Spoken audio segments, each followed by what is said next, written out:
Greetings, all you music elitists and egalitarians. This is Upstairs Iowa, an ongoing series that examines Iowa artists on and off stage. Tonight, our guest is singer-songwriter Courtney Krause. The last handful of years has seen Courtney go from playing coffeehouse open mics, to packing large venues, to playing premier festivals like 8035. Her blend of indie folk, layered with deeply personal lyrics and emotional performances, has gained her a devoted following from a variety of people of social and musical backgrounds. Courtney will be playing a few selections off of her new album, Tie Your Tongue, Bite Your Lip, which will be available digitally this May.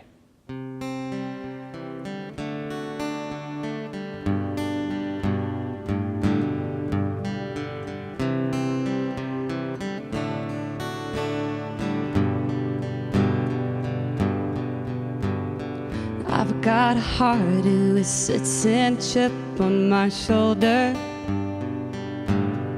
and it's the same one that sings in my ear, tries to get me to stay. And I've got a tongue who sits at the tip of my teeth, and it's the same one that doesn't say a thing when I want it to speak.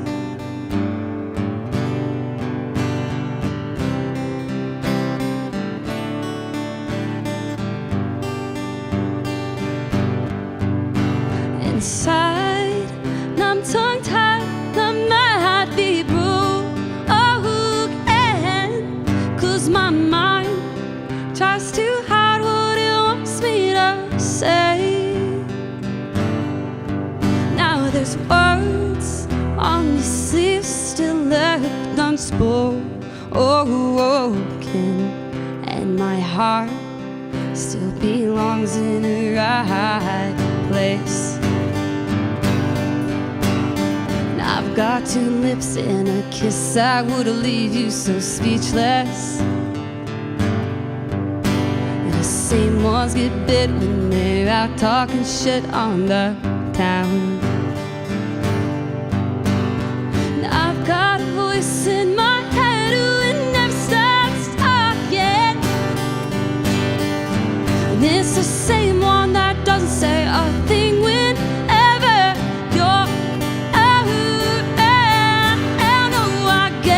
it's best my chest don't know what to do, and my heart still belongs to you.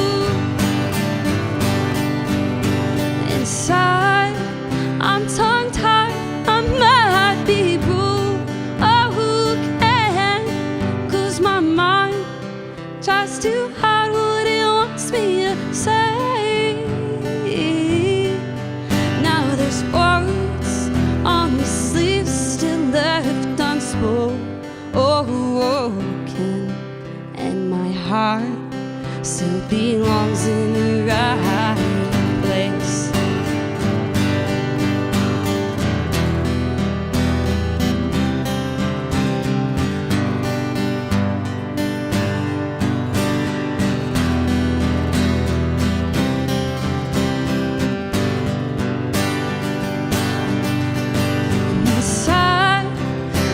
Tongue-tied, and I might be broken, cause my mind tries to hide what it wants me to do. Now there's words on these sleeves still left unspoken, and my heart still belongs to you.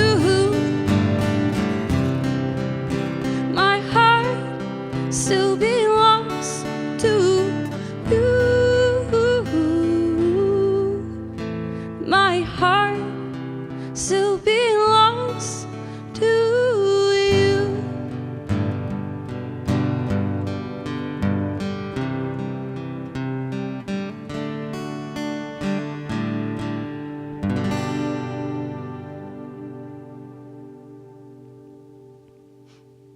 You're a bit of an Iowa pilgrim, minus the cornucopia.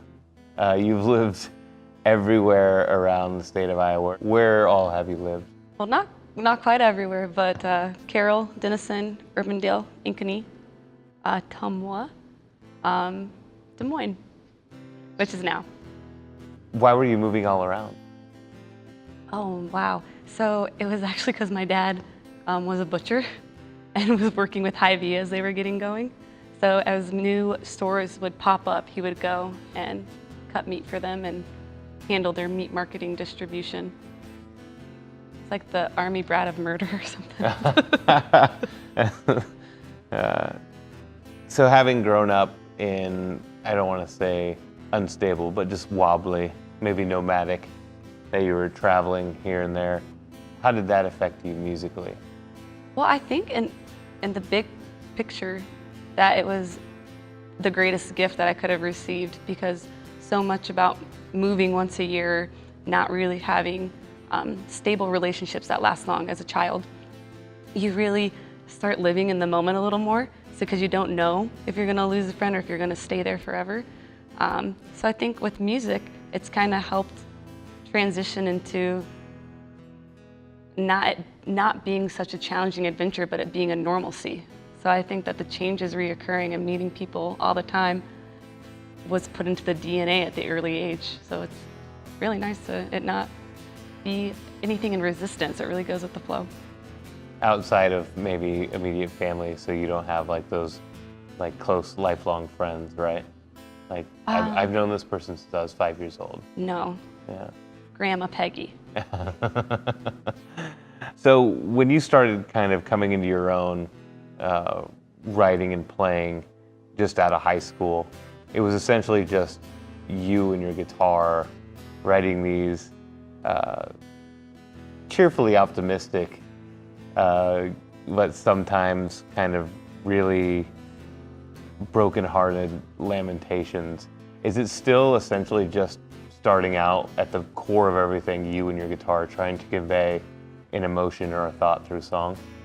Yes, and I really think it comes from an idea first, because even as, I think we may have talked about this before, just on the friend side of things, but even as a kid, I would sit in front of my boombox and just like sing songs into it and like tap on the speaker to make rhythm. So my boombox was my guitar at the time, but it kind of like once it starts coming in and I start hearing the song, I want to know what direction I'm heading in, and the guitar really helps create a platform and a transition into that, and really to convey whatever the story is or the emotion is, using the guitar kind of as a sidekick or somebody kind of doing a duet with me so that we're always telling the same story. So I would say the idea, and then maybe working on some melody and then bringing in the guitar a little bit, and then the guitar always kind of pilots it to a whole new direction if I want to work on a chorus or some cool change in the song.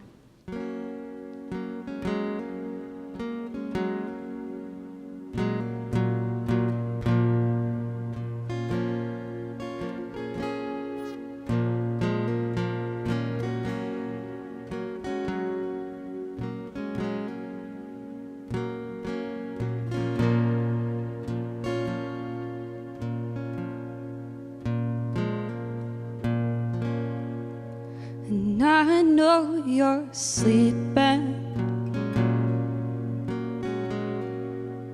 tucked in so tight,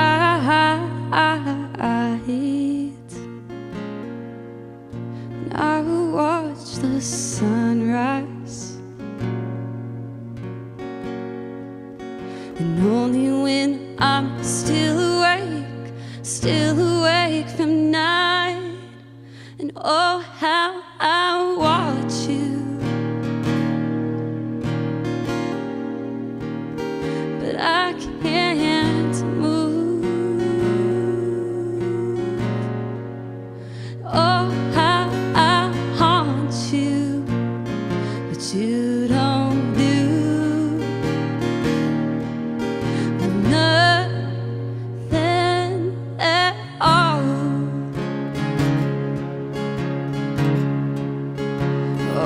How the leaves fade, and oh, how they fall.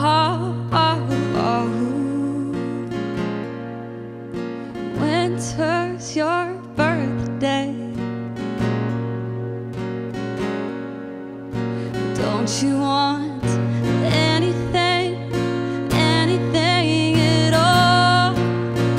Oh, how I want you. But I can't move. Oh, how I'll haunt you, but you don't do nothing at all.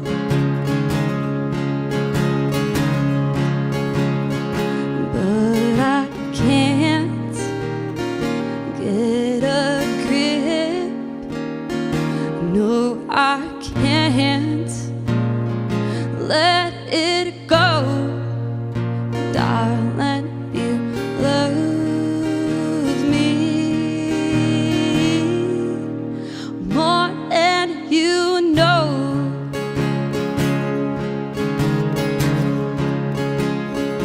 Well, I'm here and I'm now. Where are you? Well, you haven't figured out. That was Courtney Krause playing her song Nothing at All. It's been several years now since you started production on your first album, Thoughts and Sound, and now you're readying your sophomore release, Tie Your Tongue, Bite Your Lip. What has changed between then and now, your perspective from writing, even performing, versus 4 years ago, Courtney? I think it's opportunity.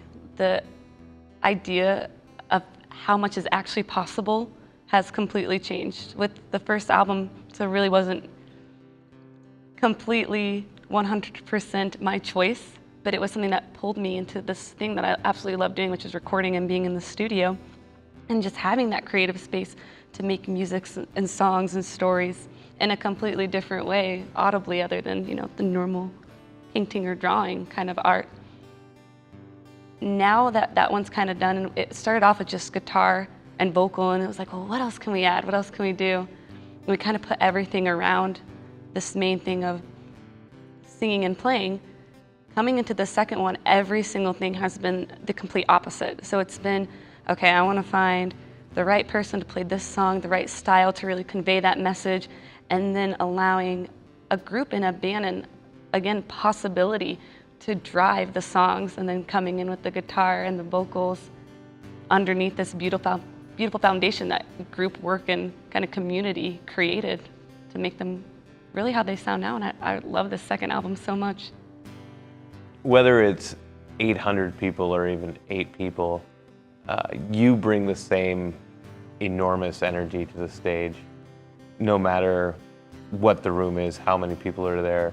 I've seen you cry during performances to just like a handful of us in a room. Is performing for you maybe therapeutically working through an issue at that moment, or is it to give the audience the best show you can give them, or maybe both or more? I like this question a lot. And like the first word that like pops so strongly into my mind is authenticity, where it's so many of the songs suggest the idea of being in alignment with, you know, your thoughts and your action. Because when those two things are doing the same thing, that is really existing, and that to me is being true not only to yourself, but then to every single person that's in your environment. So I feel when moments like that happen, as earth-shatteringly embarrassing as it can be, or to create that vulnerability, there might not be someone that feels that they have that capability, and I think making it normal, or even just showing that it's possible, helps create that truth that emotions are not a bad thing. Emotions really lead us to deeper answers within us and stronger connections with the people that we choose to put in our atmosphere. But it's really amazing when those environments create themselves and you can tell people are trusting and kind of let you get to that space and that place, because they're there too. Future plans after the record release. I know you've done a couple tours now. Any more of that in the future? Well, I always have touring on the mind because I have very itchy feet, and change is exciting and addicting. So I'm sure there will be another tour coming up. I really want to put the focus and pinpoint into making this album as great as we can for the people that choose to listen to it. And I also want to do a really great job of organizing this release and making sure that we're giving people something that's really fun and exciting to be a part of as well. And I think that there's just an amount of planning and dedication to detail that comes in with that. So I'm trying not to do my normal dance of putting, 8 stoves together and 20 pots boiling. So we're just gonna do a couple at a time on one stove. What is the last song we're going to hear from you tonight? The last song that you're going to hear tonight is also the last song on the new album, and it's called Doorway. And I wrote it with the idea and intention of that moment when you find yourself in a doorway and you're kind of knocking and you're spending so much more time on one side of the door or the other, that moment actually in standing and waiting, which waiting just feels like doing absolutely everything and nothing all at once, and how beautiful that moment can be. So I wanted to write a song about staying in that kind of moment of middle when there's nothing outside, there's nothing inside, there's just this hallway of doorways, this hallway of present moment, and how you can kind of put that into a love language about loving someone for the moment, every moment.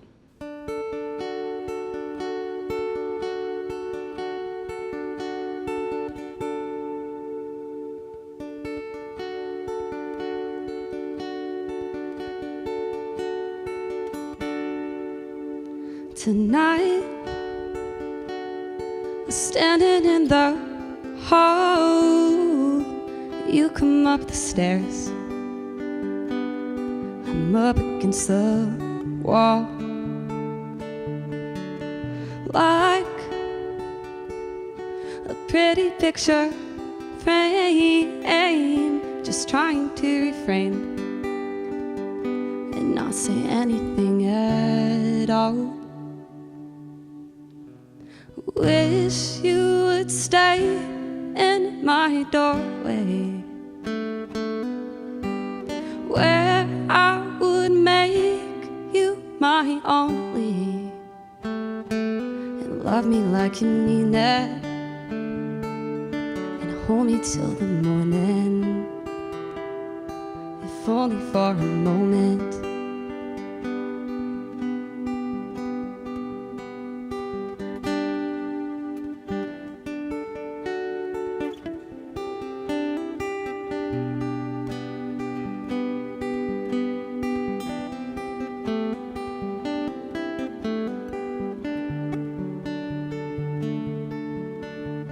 Light coming through the windows, it lies across your face, right there on your cheekbones. And wish you would stay in my doorway, and where I would make you my only, and where you don't have to be so lonely, and love me like you mean it, and hold me till the morning, and love me like you mean it, if only for a moment.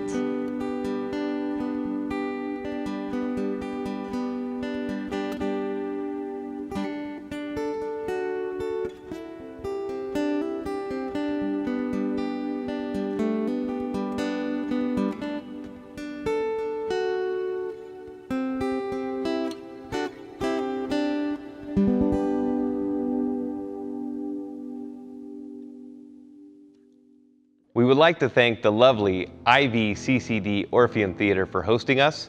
I would also like to thank the dazzling Courtney Krause for joining us this evening. If you want to hear more, see more, watch more, go to CourtneyKrauseMusic.com. She is also on Spotify, Bandcamp, and various social media. For Upstairs Iowa, we want to thank you for watching and reminding you to stay plugged in. Say, baby, oh baby, before Oh, baby.